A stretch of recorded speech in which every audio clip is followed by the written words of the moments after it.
I invested $20,000 in DM with this one person.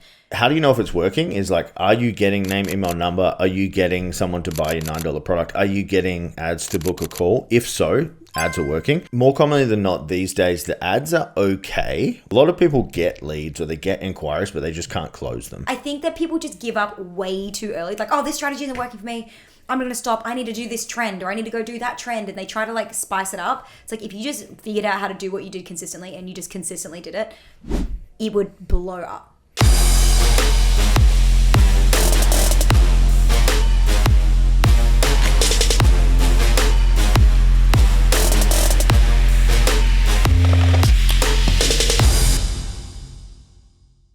Today, we're talking about how to build a predictable lead flow that works while you sleep. Steph, do you want to tell us what the episode is about today? Like, give us some intro. Yeah, sure. Look, every coach wants leads coming in while they sleep, of course, but most are still waking up every morning hoping that today's the day that somebody finally books a call. Honestly, most coaches don't need more luck or more hope. They just need a better system. Because when you've got a predictable lead flow, your business stops running you and you stop stressing about where the next client's going to come from. You actually start thinking more like a real business owner when you have systems in place. The things that will start to change for you when you put these systems in place, you'll wake up to new leads, you'll get sales calls booked, and you'll get messages from people who already trust you, or because your marketing is working around the clock for you. And that's exactly what we're going to talk about today. So we're going to break down exactly how to build a lead flow that works for you while you sleep, through a paid ads engine that drives traffic every day, through organic content that builds trust and authority, and through a monthly conversion event that turns attention into paying clients. So if you've ever just said, I need more consistency, this episode is your roadmap to new clients. I'm super excited to get into it. All right, we'll get into some personal updates. I've just built a mini program inside Success School called the Fast Cash Engine. Essentially, it's 9 modules to get them making 15 to 20K in the first 30 days with us. Part of that came because I watched a video by Layla Hormozi, and she was like, how to triple your business without actually selling more people. And one of them was making sure your clients get really fast results in whatever you do, or just the time to them experiencing an ROI was quick. So I built the course, and I'm pretty pumped to see the results that it has, not just in terms of the results for us in terms of ROI for our clients, but also like the results they get in their business. The course is a little uncomfortable. It's definitely going to be hard work, and it's going to be quite challenging for our clients, but it got me thinking, it's like, really the only way to grow a business is really to get uncomfortable. And you know, a lot of the rhetoric you see online at the moment is like, yeah, you can build it your way, and you can basically breeze through and just build an airy-fairy lifestyle business that makes money. And like, yes, you can up until a point, but at some point it does take real work and real effort.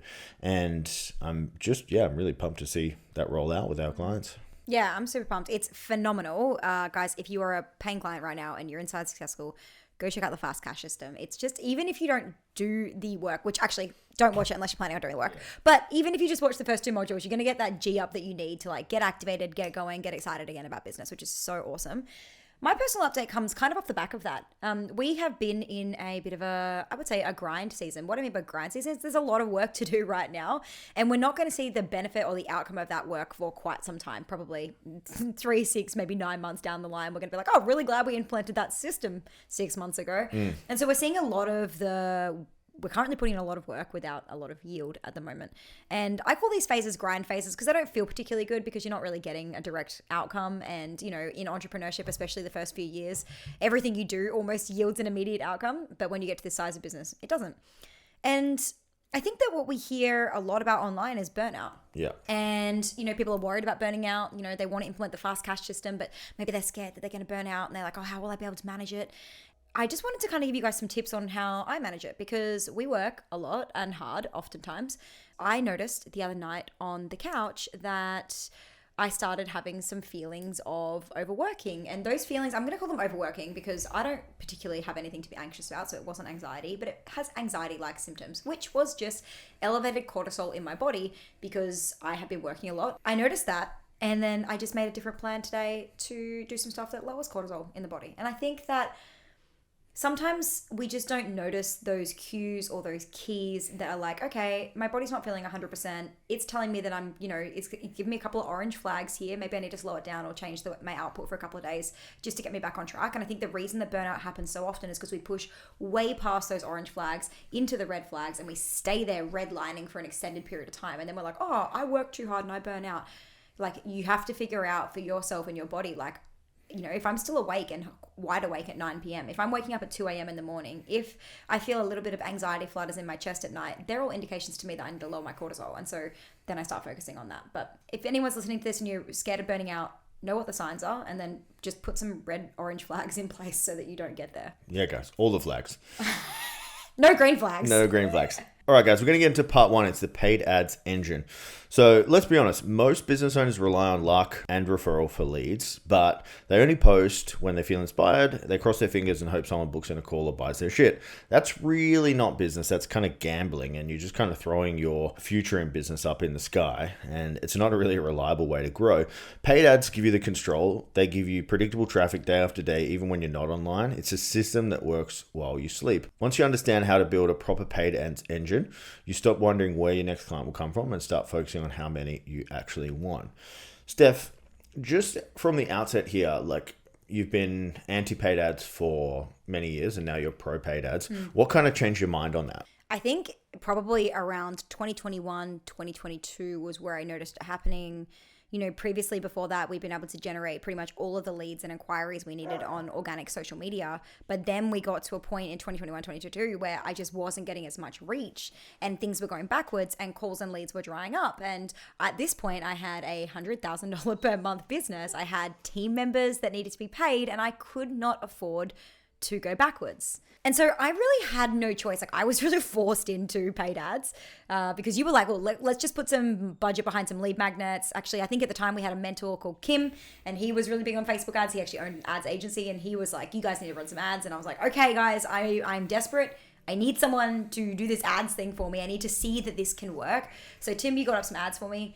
And I think we put up, and this is back in the golden day of ads, which we didn't know at the time. Nah, I wish we spent more. Oh gosh, I wish we spent more. We put up a lead magnet ad that was effectively like, it was a free mini course that they could get access to, and we ran that ad for 1 whole year without changing the creative, without changing the landing pages. And I think we probably got like 5,000 or so leads from that one lead magnet that we ran. So cheap. The budget was not high. We just forgot about it. We literally just set and forget it. And that one lead magnet changed the course of the entire company and allowed me to not have to rely so heavily on organic social media, which freed up some time and honestly mind energy, like the energy it takes to think about creating content for social media, to focus on client delivery, to focus on growing the company.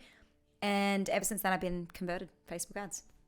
If somebody is running maybe some ads right now, how would you know if your ad funnel is actually working? Like, what would be the things that you'd be looking for to know, hey, I'm pumping some money into this thing right now. Is this just burning cash, or is it actually working for me?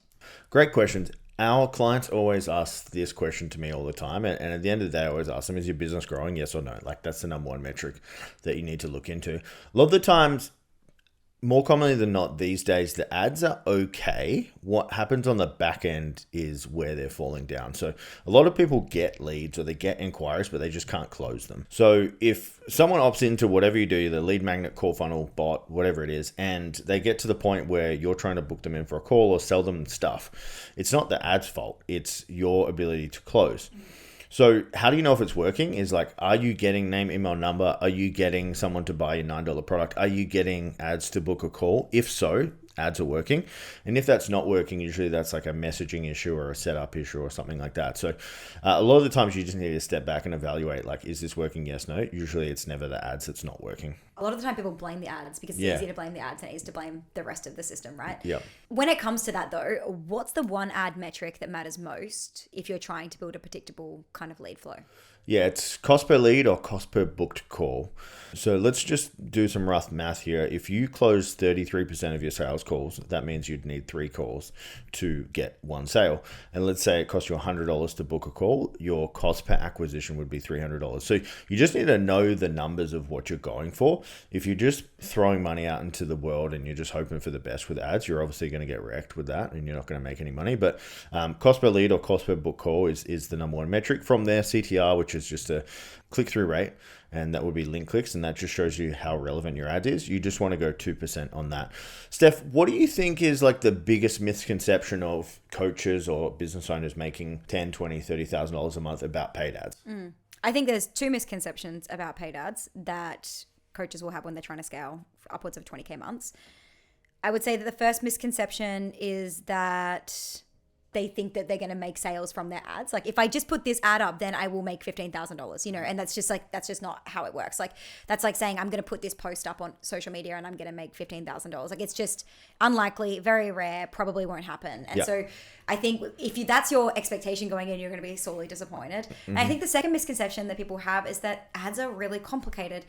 And the argument I have here is like, of course, anything that you're learning that's brand new is going to feel big and hard and heavy and complicated. Like, you don't know how to do it, so it's not natural for you to do.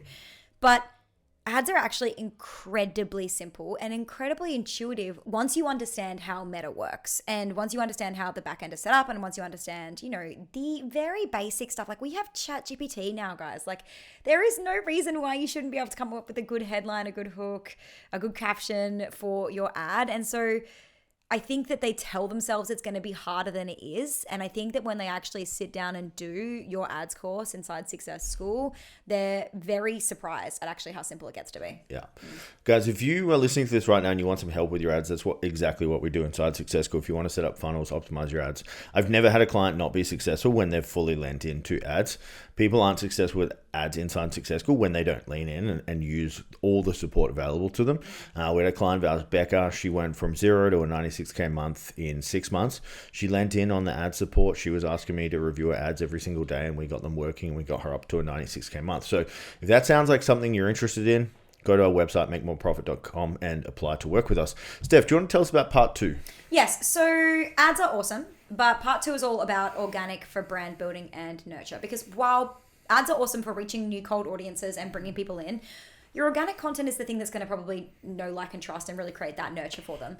So your paid ads are awesome for reaching out to new cold audiences, and your organic is awesome for nurturing them to convert over time. But paid ads do that as well. The real point of your organic content, and the real reason why you will continue to do it, is because that's how you're going to create raving fans. The people who choose to follow you on your account, the people who choose to watch your long ass day in the life videos, the people who choose to watch your Instagram stories every single day are so much more bought in than any cold lead that you can get on a new ad. And so while paid ads may be the incredible marketing machine, I guess your organic content is going to be the fuel to the fire. And so people are going to find you on ads, and then their next logical step is to go check out your Instagram, and then their next logical step is to go check out your website, and they are going to be checking you out on multiple platforms. So it's so important that wherever your organic content is, like, we mostly speak about Instagram, but if it might be LinkedIn for you, that you have it dialed in. Tim, why is it that most coaches struggle to stay consistent with organic content? Like, what is that?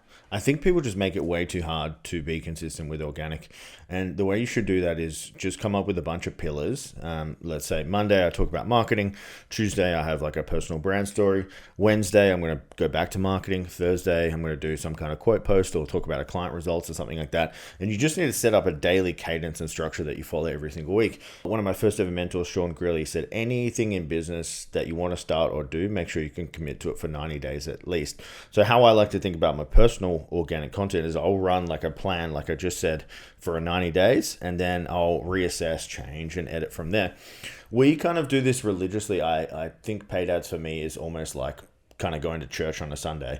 Every Sunday we commit like an hour and a half to doing our organic content. We don't miss. We've been doing that for 5-10 years now. And I think people just don't commit that time to it. Anything I missed on that one? Yeah, I just think you're so right and that people make it hard. And I think that most people quit before they get traction. And I just want to talk to this really quickly. There's this chick I follow online, and I don't know who it is. I can't remember her name, but I'll go find it and I'll try and add her to the show notes here today. But she did all these talking head videos in her car, just repeatedly, just like this, basically just this exact same setting. And for the first, 30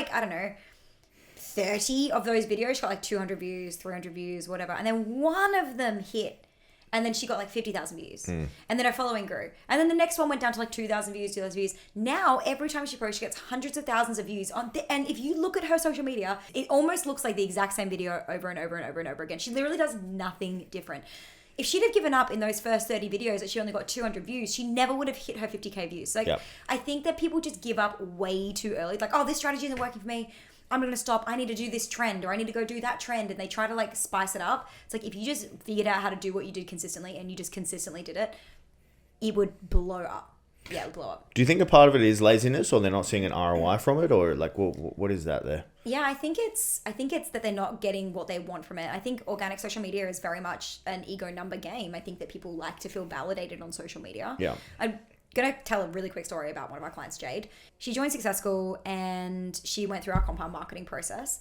And she's a relationship coach. Relationship coach is one of those interesting ones where unless you're really spicy online, pretty much no one's going to engage because no one wants their friends to know that they're following you or any of those things. It's like a pretty private thing, right?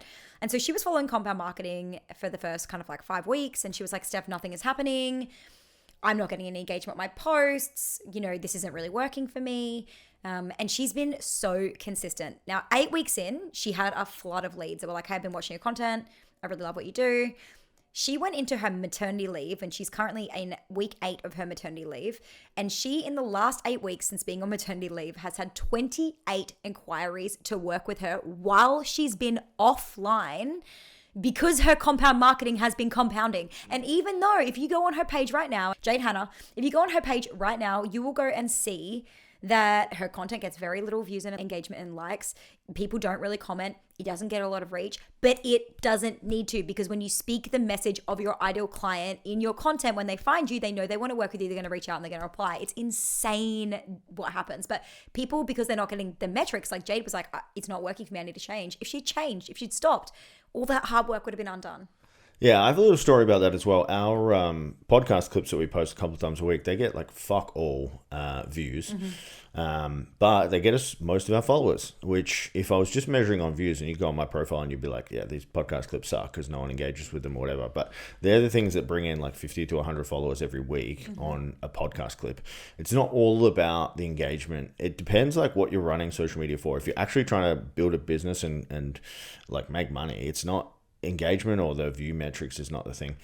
So a friend of mine, Steph White, actually, she messaged me this morning, was like, hey, this influencer I follow, she's got 1.2 million followers, and she was gloating about how good her launch was.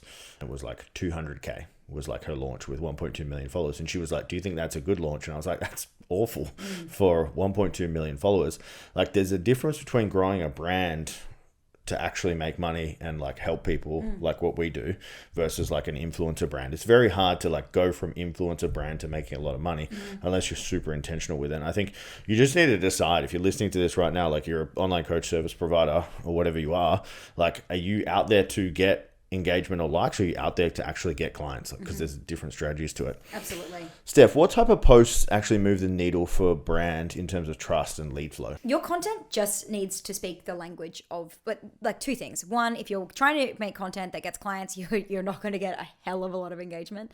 The kinds of content that typically gets clients is when you speak to them directly. So you call them out really specifically. So for us, it might be like if you're stuck at $8,000 to $10,000 months, but you want to get to $50,000 months and you want to install a funnel, it's like hyper specific. Someone who's at $5K a month may not notice or may scroll past that post. Someone who's at $100K a month probably won't look at that post. Someone who's at $15,000 a month that has no interest in funnels is going to stroll straight past that post. And so the more specifically you speak to your audience, the less of them are going to see it, engage with it, but the more of them are going to reach out and want to work with you because you speak the language that they're speaking. And that's exactly why Jade Hannah has, people reaching out to her, because she speaks really specifically to the problems that these people are experiencing in their relationships. And so the best kind of content that you can put out if you're trying to build brand trust is speak the language of your ideal client, and really specifically, like, what are they saying to themselves? What are they whispering to themselves under their breath?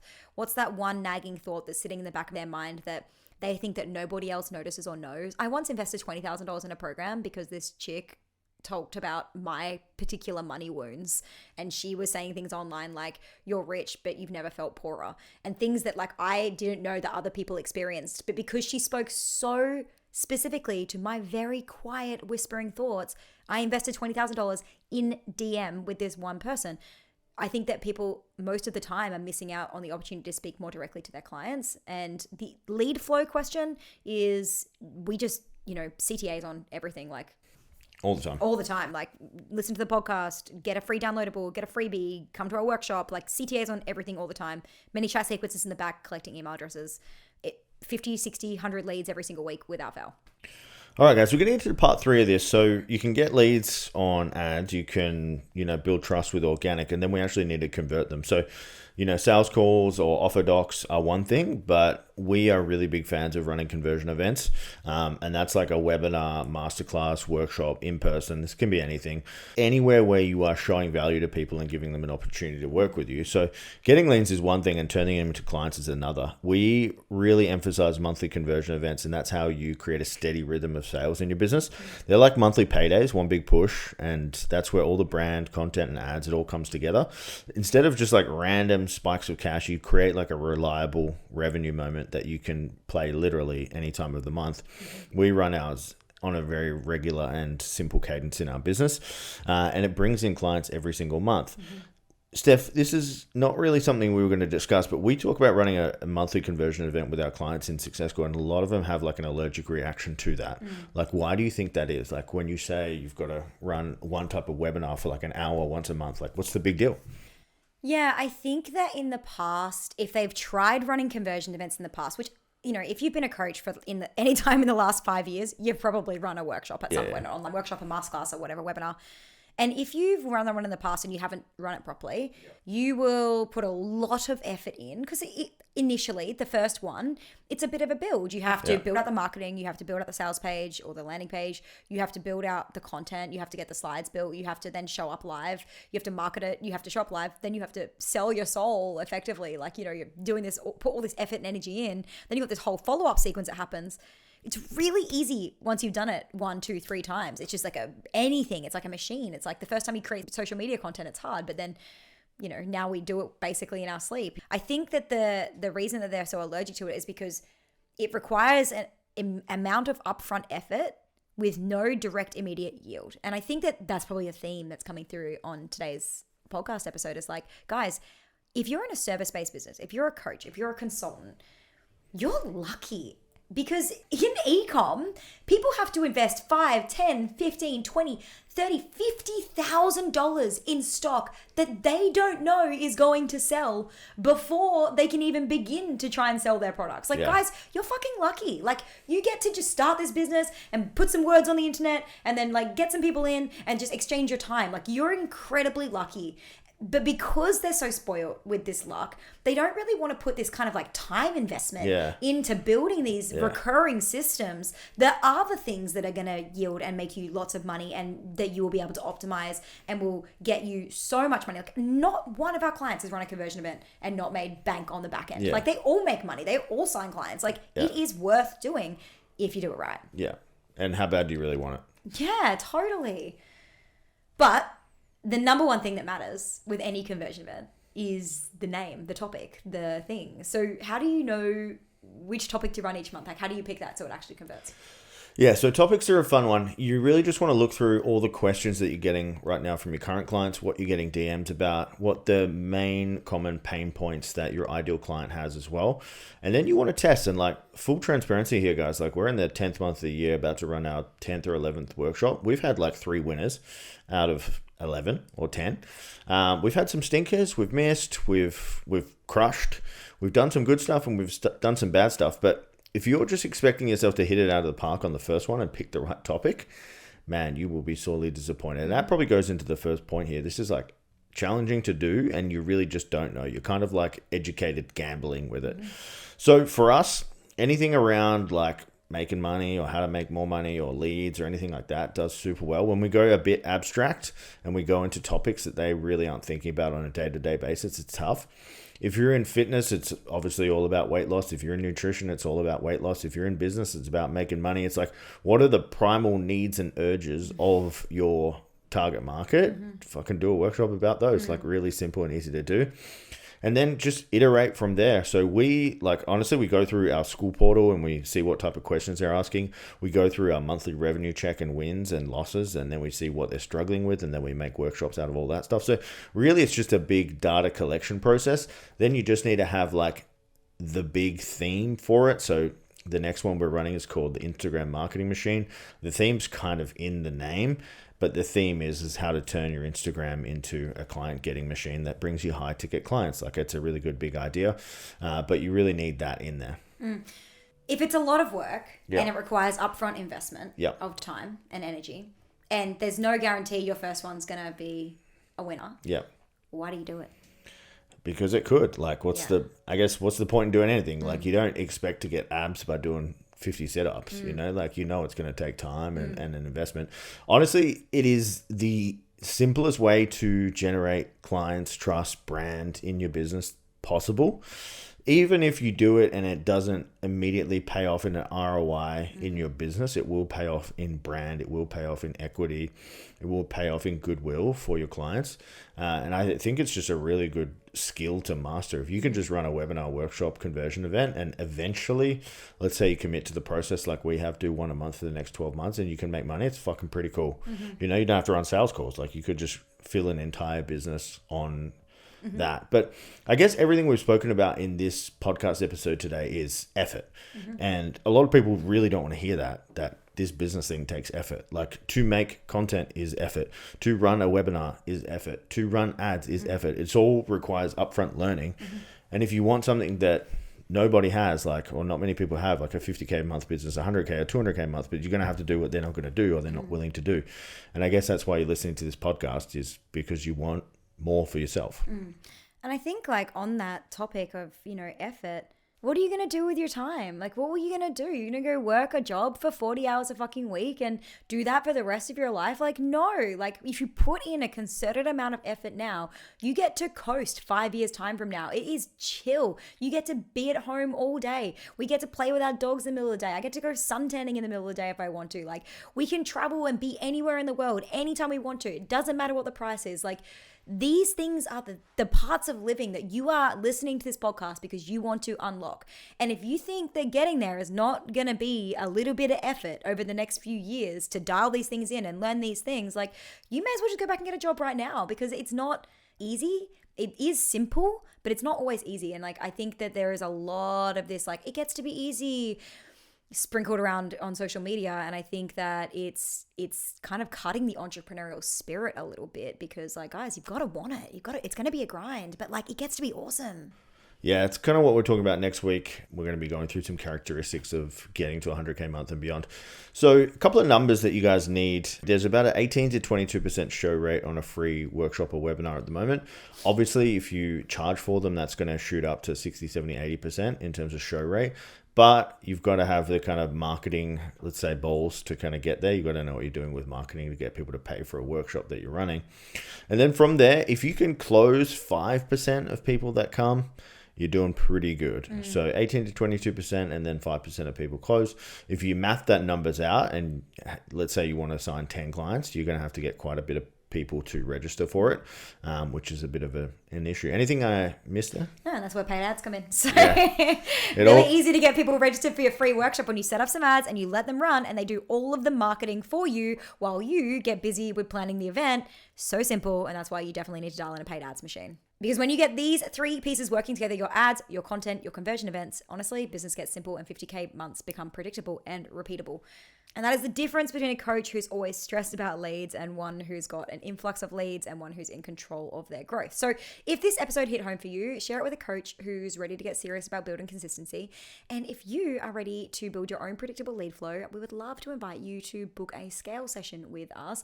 The link's in the show notes below. Let's help you build a business that runs itself so you can finally live the life that you started it all for. If you guys are new around here, hit that subscribe button. It was great to have you on the Success School podcast. We release an episode every Monday, and then on YouTube, we do 2 videos a week, including the video podcast. So go over there, give us a subscribe on there as well. We'll see you next week.